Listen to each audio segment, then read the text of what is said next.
Good morning everyone. कैसे हैं आप सब? उम्मीद करती हूँ आप लोग अच्छे होंगे। जैसा कि आप लोग स्क्रीन पे देख पा रहे हैं, आज हम सैम्पल क्वेश्चन पेपर पढ़ने जा रहे हैं पर्शियन का।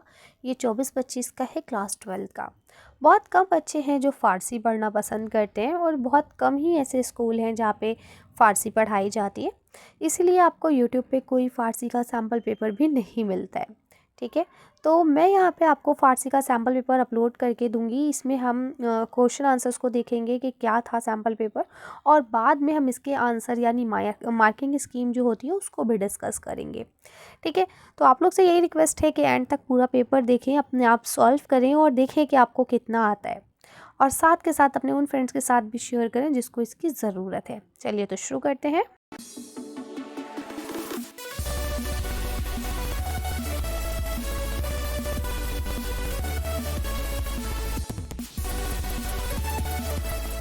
अब यहाँ आप देख पा रहे हैं सैम्पल क्वेश्चन पेपर पर्शियन का 24-25 है, 12 क्लास का है, 80 मार्क्स का रहेगा। सारे क्वेश्चन आपको अटैम्प्ट करने हैं।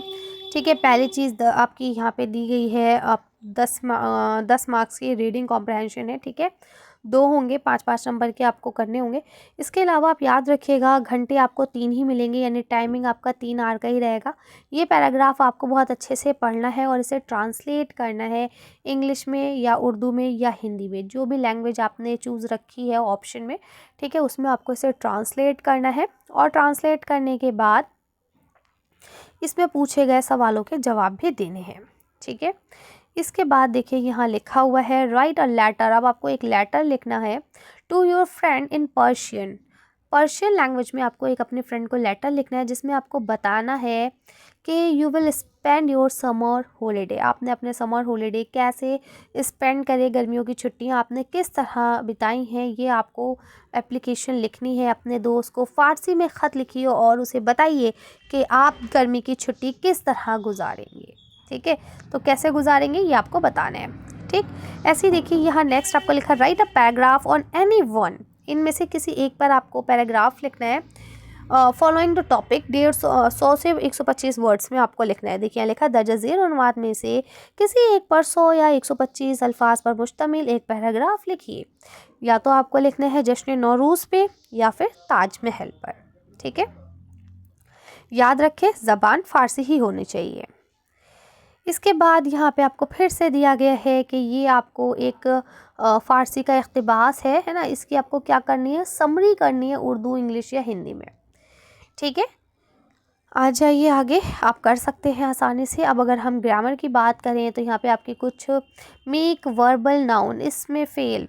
ठीक है, इसमें फ़ाइल जो है उसके बारे में आपको बताना है। यहाँ लिखा है मज़दर से इसमें फ़ाइल को अलग करना है। ठीक है, मज़दर से इसमें फ़ाइल बनाना है, सॉरी, है ना। तो ये आप लोग कर सकते हैं मज़दर से कैसे बनाएंगे। इसके बाद यहाँ पे आपको इनकी मीनिंग लिखनी है। ठीक है, और मुज़ाहिरा भी लिखना है। अब देखिए आगे 5 सेंटेंस बनाने हैं आपको फ्यूचर टेंस के। ठीक है, इसके बाद देखिए यहाँ पे आपको लिखा है सिंपल सेंटेंसेस में इन्हें कन्वर्ट करना है। ठीक है, करेक्ट द सिंपल सेंटेंसेस, इसे करेक्ट करना है कि जो चीज़ें आपको मुस्तकबिल में दी गई हैं या हाल में दी गई हैं उन्हें सही करना है। ठीक है, और यहाँ लिटरेचर के बारे में अगर हम बात करें तो फिर से आपको एक दे दिया गया है पैराग्राफ, जिसे आपको हिंदी, इंग्लिश या उर्दू में ट्रांसलेट करना है। ठीक है, यहाँ पे आपको कुछ फिलअप दिए गए हैं जो आपको भरना है। ठीक है, दोनों में से क्या आएगा इसे आपको देख के फिल करना है। इसके बाद फिर से आपको एक और दे दिया गया है पैराग्राफ, जिसमें आपको क्या करना है, 3 दिए हैं, तीनों में से किसी एक को इंग्लिश, हिंदी या उर्दू में तर्जुमा करना है। ठीक है, अब यहाँ पे आपको पोइट्री दी गई है, आपको कुछ अशार दिए गए हैं जिसमें से 5 अशार का आपको उर्दू, हिंदी या इंग्लिश में तर्जुमा करना है। याद रहे कि जो भी आप लैंग्वेज को चुनेंगे शुरू से आखिर तक पूरा पेपर आपको उसी ज़बान में करना है। ये नहीं कि पहले क्वेश्चन का जवाब आपने हिंदी में दे दिया, दूसरे का जवाब आप इंग्लिश में दे रहे हैं और तीसरे का जवाब आप उर्दू में दे रहे हैं। ऐसा करने पर आपके नंबर कट जाएंगे।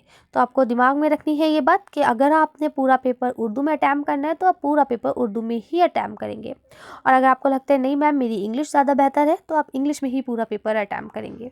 ठीक है, A to Z फिर सब कुछ आपको इंग्लिश में ही लिखना है। जब आपसे कहा जाए कि फ़ारसी से अलावा दूसरी ज़बान में लिखिए तो आपको फिर अंग्रेज़ी में ही पूरा पेपर लिखना होगा, और अगर आप हिंदी पढ़ना चाहते हैं तो आप हिंदी में लिखिए। ठीक है। जो भी आप रहेंगे एक ही सेक्शन में रहेंगे, ठीक है। हर बार ज़बान को आपको चेंज नहीं करना कि एक सवाल किसी भाषा में, दूसरा सवाल किसी और भाषा में, ठीक है। इसके बाद आपको बता दिया इंटरनल असेसमेंट के भी आपको 20 मार्क्स मिलेंगे, ठीक है। तो इस तरह से टोटल पेपर आपका 100 मार्क्स का हो जाएगा। चलिए अब हम इसकी आंसर शीट को देख लेते हैं, उसके बाद वीडियो को फिनिश करेंगे। अब यहाँ आप देख पा रहे हैं ये आपकी रीडिंग मार्किंग स्कीम है, ठीक है। और सब कुछ सेम ही सेम है। अब यहाँ देखिए आपके ना आंसर्स दे दिए गए हैं, इसे ट्रांसलेट नहीं किया है, ठीक है। तो रीडिंग कॉम्प्रिहेंशन में जो ट्रांसलेशन था वो आप अपनी मर्ज़ी से अपनी भाषा में ही करेंगे जो आपको अच्छा लगे, ठीक है। इसके बाद उसमें जो सवालात थे वो फ़ारसी ज़बान में ही थे, तो आपको उनके जवाब फ़ारसी में ही देने हैं, ठीक है। राइटिंग स्किल्स भी यहाँ आप देख सकते हैं कि भाई आपको लिखना है, और टीचर से कहा गया है कि भाई बच्चा जिस हिसाब से लिख रहा है उसने अलक़ाब व अदाब का इस्तेमाल किया है, यानी जुमलों की साख्त कैसी है ना, उसका लिखने का अंदाज़ कैसा है, ये चीज़ें आपकी देखी जाएंगी और इसके बिहाफ़ पर आपको नंबर दिए जाएंगे, ठीक है। पैराग्राफ के बारे में भी यहाँ पे देखिए थोड़ा सा आपको दे दिया गया है कि इसी तरह से आपको लिखना है पैराग्राफ। मतलब जो आप अल्फाज इस्तेमाल करें अच्छे इस्तेमाल करें, है ना, तो इस तरह से ताकि लगे कि भाई 12th क्लास के बच्चे ने ये चीज़ लिखी है, ठीक है। इसके बाद ग्रामर की सारी चीज़ें हैं जो यहाँ दी गई हैं, ट्रांसलेट करने वाली या जो भी थी, सवाल जवाब यहाँ आपको दिए गए हैं, ठीक है। ये देखिए इसको यहाँ पे ट्रांसलेट भी कर दिया गया है। ये देखिए इनके सवाल जवाब भी दिए गए हैं, फिलअप भी दे दिए गए हैं, सारी चीज़ें यहाँ आपको दे दी गई हैं, ठीक है। तो इस तरह से ये आप लोग कर सकते हैं आसानी से। उम्मीद करती हूँ कि आप लोग इसे कर पाएंगे। देखिए मेरा पेपर बनाने का सिर्फ इतना मकसद था कि आपको ये बताया जा सके कि सैम्पल पेपर कैसा आने वाला है, यानी कल जो आपका बोर्ड का पेपर होगा, मतलब आने वाले कल में, है ना, मुझे एग्जैक्टली डेट नहीं पता, जब भी होगा आपका पेपर तो आपका पेपर इसी अंदाज में आएगा। हो सकता है कुछ क्वेश्चन ऊपर नीचे हो जाए, हो सकता है कि कुछ क्वेश्चन का जो टॉपिक है वो चेंज हो जाए, लेकिन चीज़ें सेम यही रहेंगी कि इतने पैराग्राफ आने, इतना आपको ट्रांसलेट करना है ना। क्वेश्चन पेपर का जो पैटर्न होगा वो यही रहेगा, ठीक है। तो उम्मीद करती हूँ आप चीज़ों को समझ सकते हैं, और ज़्यादा से ज़्यादा प्लीज़ इसे शेयर कीजिए और सब्सक्राइब कीजिए, क्योंकि आपके सब्सक्राइब करने से आपका कुछ नहीं जाता, हमारी हिम्मत बढ़ती है ना। हमारी जो फैमिली 79,000 पे अटकी हुई है, मैं चाहती हूँ आप लोग इसे 100,000 तक लेके जाएँ, यानी जो आपका क्या बोलते हैं, आपको 100K तक लेके जाएँ प्लीज़, ठीक है। चलिए तो उम्मीद करती हूँ आप लोग अच्छे से करेंगे। मेरी तरफ से आप सबको ऑल द बेस्ट, अच्छे से पेपर कीजिएगा, अल्लाह पाक आप सबको कामयाब करे, ठीक है। चलिए मिलते हैं नेक्स्ट वीडियो में। Thank you for watching.